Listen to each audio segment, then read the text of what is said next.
तैयार रहिए। स्टार्ट। प्रावधान।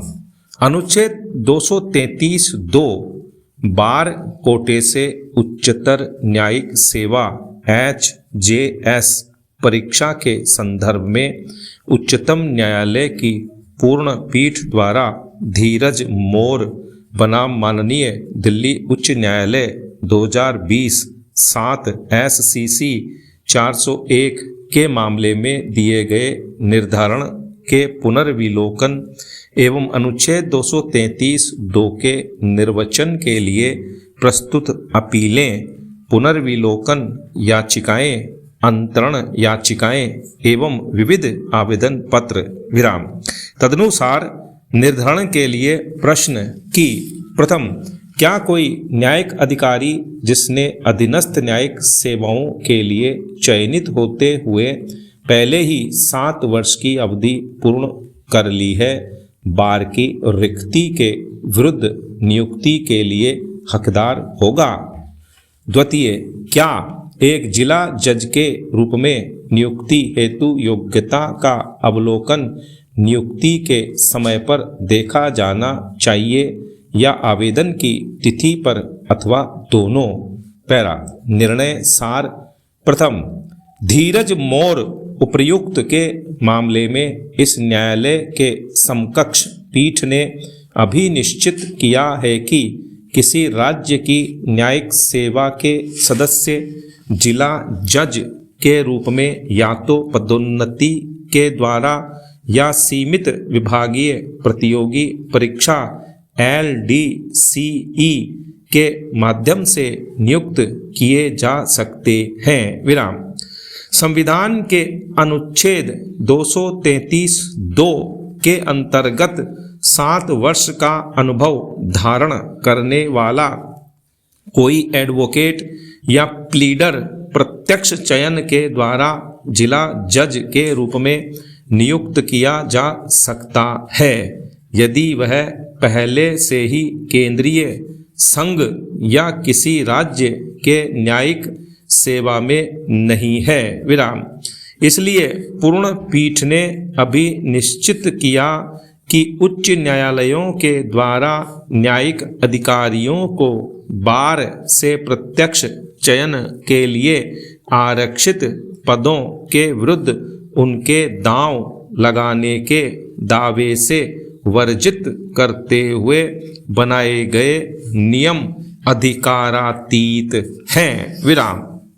द्वितीय, इस मामले में की गई बहस के विचार में अनुच्छेद 233(2) के निर्वचन से संबंधित प्रश्न अंतर्ग्रस्त है, जिसे अनुच्छेद 145(3) के उपबंधों के अधीन कम से कम 5 न्यायाधीशों की पीठ के द्वारा सुना जाना और अवधारित किया जाना आवश्यक है विराम। तृतीय, स्वयं धीरज मोर उपर्युक्त के मामले में उठाए गए प्रश्नों को भी अनुच्छेद 145(3) के विचार में 5 सदस्यीय पीठ के द्वारा विनिश्चित किया जाना चाहिए था विराम।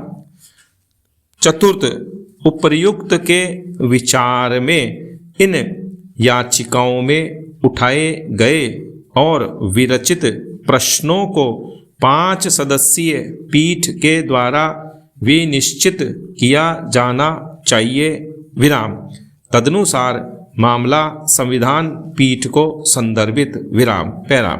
नोट, संविधान पीठ के द्वारा विरचित प्रश्नों पर अंतिम निर्णय 9 अक्टूबर 2025 को दे दिया गया है, जिसे अगले अंक में प्रकाशित किया जाएगा।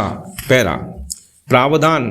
प्रथम, अनुच्छेद 32, 14, 21, 124 और 218 किसी उच्च न्यायालय के किसी न्यायाधीश के विरुद्ध लगाए गए कदाचार के आरोप की जांच के लिए भारत के मुख्य न्यायाधीश के द्वारा इन हाउस प्रक्रिया के तहत कमेटी गठित किए जाने और कमेटी द्वारा उक्त न्यायाधीश को कदाचार का दोषी पाए जाने पर उन्हें उनके पद से हटाए जाने की राष्ट्रपति प्रधानमंत्री से मुख्य न्यायाधीश के द्वारा सिफारिश किए जाने से क्या याची उक्त आरोपी न्यायाधीश के अनुच्छेद 14 और 21 के अधिकार का उल्लंघन है विराम,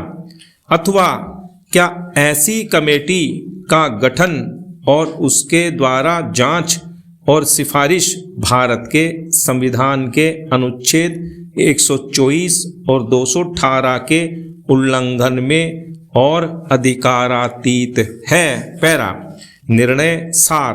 प्रथम, याची पर इन हाउस प्रक्रिया में साबित कदाचार घटना के पश्चात के याची के आचरण एवं मामले के तथ्यों एवं परिस्थितियों में याचिका पर सुनवाई करने का आधार नहीं है विराम।